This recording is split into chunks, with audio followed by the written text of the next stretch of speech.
ভারত পাকিস্তান সাম্প্রতিক সংঘাতে ভারতীয় যুদ্ধ বিমান হারানোর বিষয়ে শুরু থেকেই ধোঁয়াশা তৈরি হয়। ভারতের সামরিক বাহিনী প্রথমবারের মতো নিশ্চিত করল মে মাসে পাকিস্তানের সঙ্গে সংঘর্ষে তারা কয়েকটি যুদ্ধ বিমান হারিয়েছে। তবে তারা কতটি যুদ্ধ বিমান হারিয়েছে তার নির্দিষ্ট সংখ্যা উল্লেখ করেনি।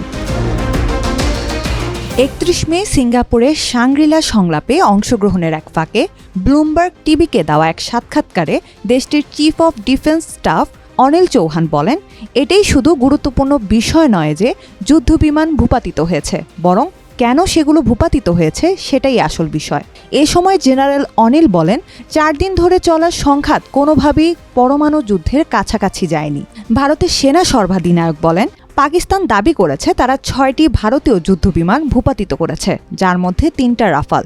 তাদের এই দাবি একেবারেই ভুল। যুদ্ধবিমান ভূপাতিত করার পাকিস্তানি দাবি সম্পর্কে প্রশ্ন করা হলে জেনারেল চৌহান বলেন, কেন ভারতীয় বিমান ভূপাতিত হলো, কি ভুল ছিল, এটাই হচ্ছে গুরুত্বপূর্ণ। সংখ্যা কোনো গুরুত্বপূর্ণ বিষয় নয়। জেনারেল চৌহান আরও বলেন, আমরা কৌশলগত ভুলগুলো বুঝে তা সংশোধন করেছি এবং ২ দিন পর আবারও অভিযান চালিয়ে পাকিস্তানের গভীরে সফলভাবে লক্ষ্যবস্তুতে আঘাত এনেছি। আমরা পাকিস্তানে বিমান প্রতিরক্ষা ব্যবস্থা ভেদ করে সুনির্দিষ্ট লক্ষ্যবস্তুতে আঘাত এনেছি।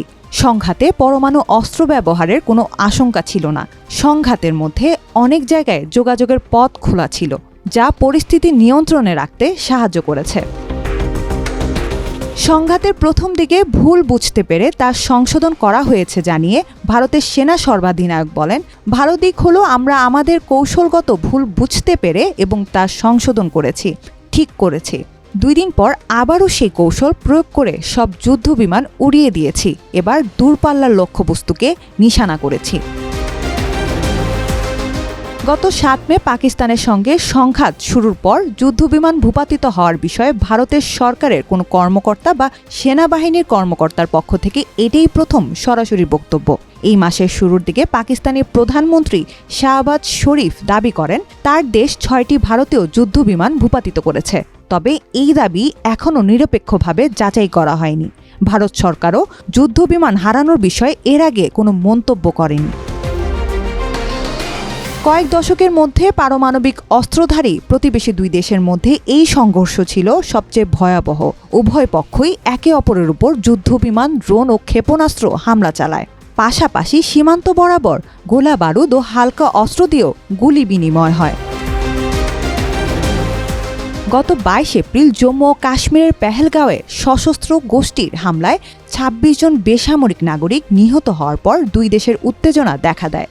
ভারতের অভিযোগ, এই গোষ্ঠীর সঙ্গে পাকিস্তানের সংশ্লিষ্টতা রয়েছে।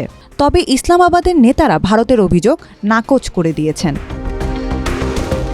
ভারতের প্রতিরক্ষা মন্ত্রণালয়ের অধীনে থাকা একটি গবেষণা সংস্থা এই মাসে জানিয়েছে, সংঘর্ষ চলাকালে পাকিস্তানকে আকাশ প্রতিরক্ষা ব্যবস্থা ও স্যাটেলাইট সহায়তা দিয়েছে চীন। ভারতের সেনা সর্বাধিনায়ক বলেন, কড়া আকাশ প্রতিরক্ষা ব্যবস্থা থাকা সত্ত্বেও আমরা পাকিস্তানের ৩০০ কিলোমিটার গভীরে সুনির্দিষ্ট লক্ষ্যে নিখুঁতভাবে হামলা চালাতে সক্ষম হয়েছিলাম।